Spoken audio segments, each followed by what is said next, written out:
Yeah, so modern entertainment is totally exhausting. Hi, my name is Sydney, welcome back to hell. And as per usual, before we launch in, today's video is sponsored by Cultivate. Now, there is an ongoing conversation about Hollywood destroying all that we love. Or just like generally writing bad films and then expecting audiences to see and like them anyway. And we've seen that on repeat with the half-baked films and shows that Netflix keeps vomiting out, or the endless stream of disappointing Disney remakes. But within that conversation is another about race swapping, which seems to be cropping up more and more recently as studios seem to be on this quest to be inclusive and diverse. Those words feel like a big ol' red flag. Just saying. I've actually got a bunch of opinions and sentiments about this topic as a whole, but I would like to save a lot of those for a deep divey, more in-depth video about this, particularly in relation to race swapping real-life historical people, because I really hate that. Hollywood, I'm gonna need you to stop. And just to be clear, I have this issue in any and all directions. If someone is white, they're white. If they're black, they're black. If they're Asian, and so on and so forth. You get the picture. Represent people as they existed, not how you would reimagine them to have existed. Now, with all of that said, we have seen a ton of the dreaded race swapping occurring over the last number of months and weeks. The Little Mermaid adaptation being the biggest, given that the film has now been released and people have a lot of opinions. You can't CGI a crab to look cute, Disney. Stop this. We also saw Cleopatra recently cast as a black actress in Netflix's new documentary series about her life, which landed Netflix in a ton of hot water. It also turns out that Aragorn from Lord of the Rings has been reimagined as black in the trading card game called Magic the Gathering. Which, just by the way, some of you have bullied me so badly about the way I say this word that I mildly have a complex about it now. Like, I get it. It is a mess. But, you know, the trouble is that I say half of the word in an Australian accent and the other half of the word in an American accent, and you know, it's just leave me alone. Aragorn. That's just, that sounds like an illness. Anyway, just today I was perusing the internet and I happened upon the news that How to Train Your Dragon, which just by the way is an unironic banger, is getting a live action adaptation. And the character Astrid, yes, the blonde-haired Viking girl you know and love, will be played by none other than Nico Parker. Nico is the same woman who acted as Sarah in the Last of Us adaptation. And Sarah, for those of you who don't know, was also a blonde-haired little girl in the game. That's 2 for 2 there, Nico Parker.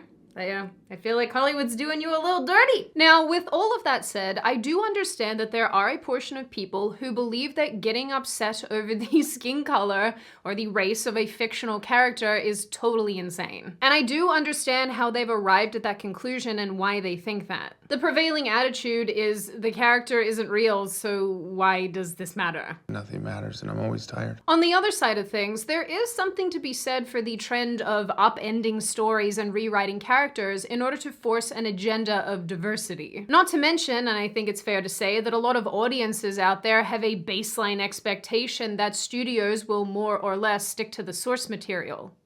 Joke's on them. And obviously, when entertainment outlets decide to do what they're going to do, people rightfully get pretty upset. But you know what won't make you upset? Saving money, which is why today's video is sponsored by Cultivate. These days, we are all slaves to shopping online. You buy useful things, I buy knife costumes. You buy overpriced shirts, I buy tree costumes. You get it? We get it. You buy weird stuff. But what if I told you you were being ripped off? What if you could save money, shop locally, and even support stores in your local area? Well, now you can. Thanks to Cultivate. Amazon has a ton of third-party sellers, 50% of which are based in China, which means that you overpay for cheap items. Cultivate cuts through that. Cultivate is a totally free browser extension that shows you where a seller or product is based and then shows you cheaper alternatives, either online or locally. It also suggests similar items if there isn't an exact match, just in case you don't want the alien mask but would rather be the weird blue guy from Monsters, Inc. We've all been there. Even better than that, Cultivate finds local alternatives that can be picked up same day or shipped to you. This helps you support local communities, workers, and brick-and-mortar stores.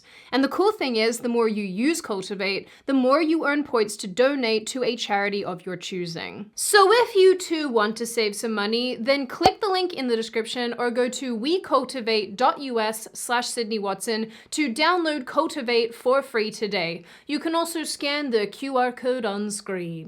Now, one of the biggest issues here is that studios take it upon themselves to force political messaging onto everybody. Take, for example, comments made recently by the director of Netflix's Queen Cleopatra documentary series. She said, "Doing the research, I realized what a political act it would be to see Cleopatra portrayed by a black actress.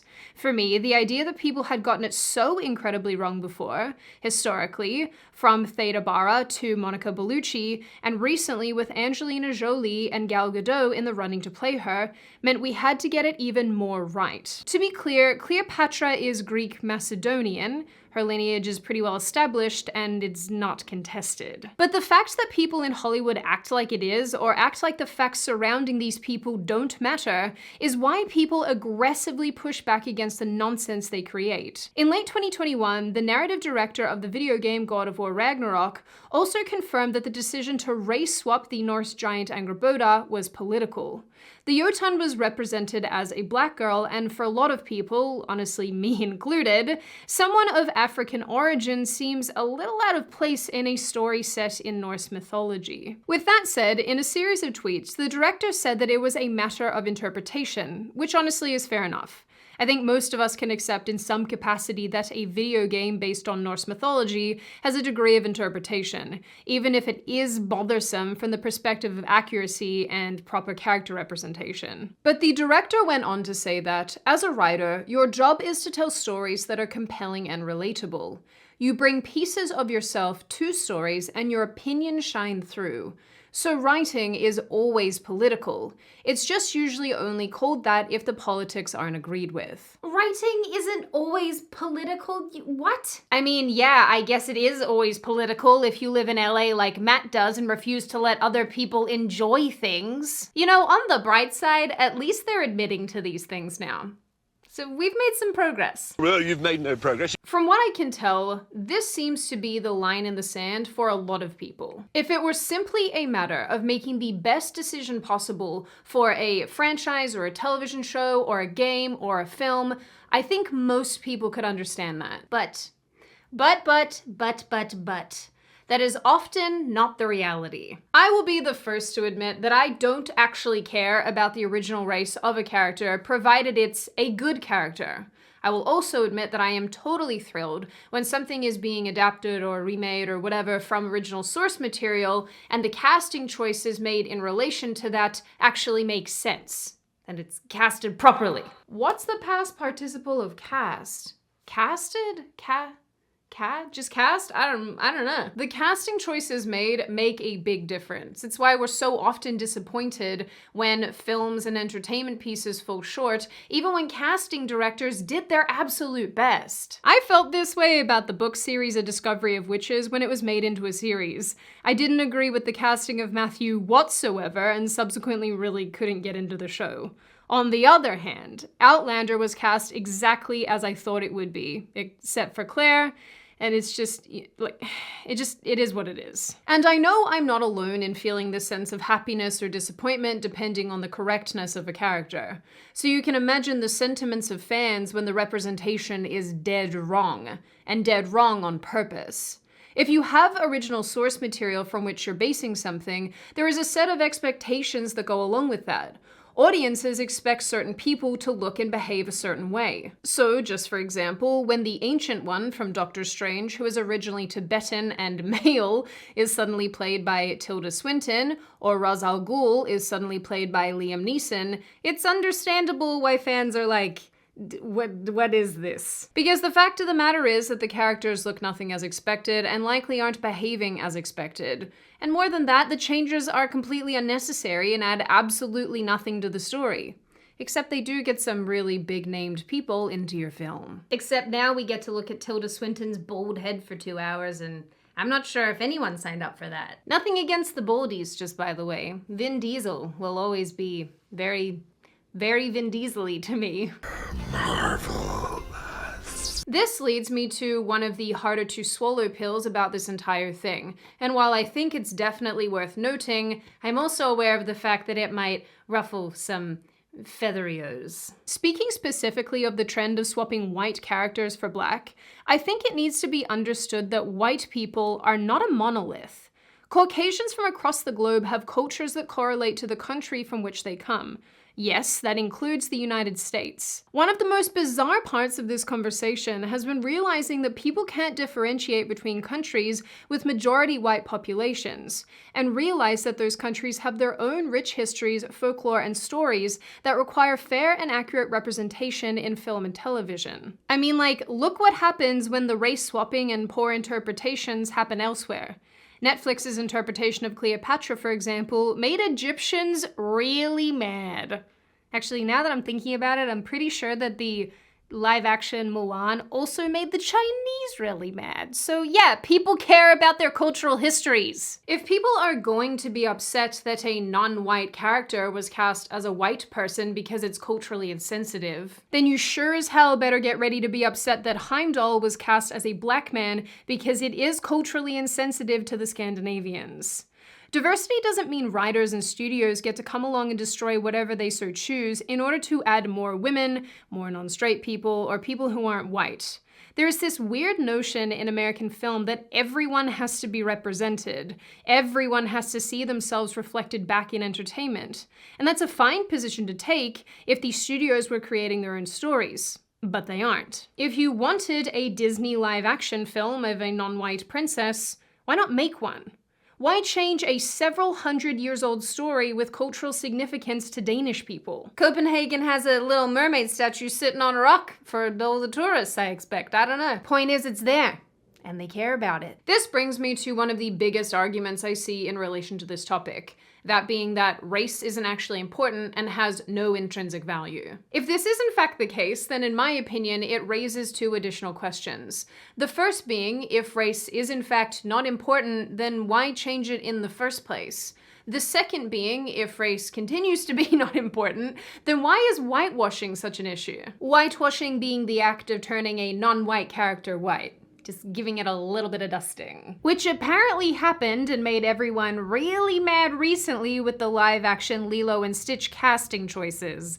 I'm sorry that this native islander isn't brown enough for you. I'm sorry that that is considered whitewashing, but this is fine, because, like, you know, who cares about consistency? All the people who think it's stupid to get mad over the race of a fictional character are watching this right now like, we do not fully understand what causes Alzheimer's disease. Anyway, if the reason whitewashing is a problem is because race does in fact matter, at least in some situations, in some contexts, in some shows and so on, then it rolls us back around to arguments that people often make in relation to seeing beloved characters wrongly cast in film and television. Claiming race doesn't matter means that there is no cultural significance in that for characters, and that simply isn't true in plenty of cases. Not all, but plenty. I remember my grandmother saying to me, I don't care what they tell you in school, Cleopatra was black. Let's take a few very on-the-nose examples into consideration. Imagine if Aladdin in the live-action remake had been cast as a Chinese man, or Mulan as a black woman. These films require characters to be cast as a particular race in order for their storylines to make sense. There is history and cultural implications to consider too. And if you're here trying to say that this doesn't apply to European cultures, well, I got news for you, friend. I got news for you. The mission to add diversity of race, sex, and sexual orientation is thought to be progressive and broaden the horizons of anyone choosing to engage with this content. But what if it's not? Better yet, if a core characteristic is changed, are we even left with the same character we had before? Simply answered, no, we aren't. Whether people care to admit it or not, we're not all the same. I mean, that's the point of diversity in the first place, isn't it? So it is a little confusing why Hollywood thinks that it can do a sex, sexual orientation, or race swap and assume we're still left with the same character. Especially when you're swapping sexes. That makes the character totally different. Now, after listening to all of this, maybe you are still somebody who is not really bothered by any of this, and honestly, that is completely fine. However, there are plenty of people, me included, who believe that characters should be properly represented in television and film, meaning that the studios, casting directors, producers, writers, whoever, stay true to the original source material and to history. In my opinion, and I know this is something that is shared by lots of other people, I know plenty of people think this way, when an actor or actress is cast for a role, they should be as close a representation to the original character as possible. If studios and writers and producers and whoever else is involved want to create a brand new character, great. If they want to create a brand new story for that character, also great. But taking well-established characters or even real-life people and adapting them for no other reason than representation and diversity is totally unnecessary. Like I said at the beginning of this video, I fully intend on making a deep dive about this topic where I can get into the weeds a little bit more about some of the arguments that I'm making here. So if you do have some immediate visceral reactions to some of the things I'm saying, stay tuned for that, because I do like to be pretty rock solid in my reasoning, and I want to give myself the opportunity to better explain some of the positions that I'm articulating without, offending everybody all over the place. Just kidding. I will offend everybody anyway. Ultimately, I'm of the opinion that not every movie needs to be a statement, and not every movie needs to be adapted in order to send messages to audiences. There's also absolutely nothing wrong with admitting that a character's original appearance and storyline and progression and so on is important. And of course, putting a new spin on something that's pre-established can absolutely work in some cases, and it absolutely does work in some cases, but in the vast majority of situations, it more or less falls on its face and ends up being incredibly disappointing to audiences. But in the end, I am absolutely here for studios creating all sorts of new stories and new characters and giving actors and actresses all sorts of opportunities. But I also believe at the same time that those things should not come at the cost of original source material. Now, before I open the floor to all of you, this is just a reminder to check out Cultivate using the link in the description, or you can scan the QR code on screen, which I'll put somewhere, I don't know. Now, I open the floor to all of you. What do you all think? Are you somebody who sits in the camp of thinking that getting mad over the race or the race swapping of a fictional character is totally insane? Are you on the other side of the aisle and you do actually think it matters and has implications? Are you like me and you think that characters should stay true to the original source material and should be as well represented as humanly possible? Do you think that really all of this is totally silly and why are we even talking about it? There are bigger issues at play. What do you think about what Hollywood is doing with all of its live action remakes of all of these animated shows? Are you sick of them? Do you like them? Will you watch them? Does it make you mad when these sort of things happen? Or do you just not really care? And what do you generally make of this issue overall? As always, if you like the video, hit subscribe and the thumbs up button. If you want to leave a comment, feel free to do so. Just be respectful about it. And I will see you guys next time.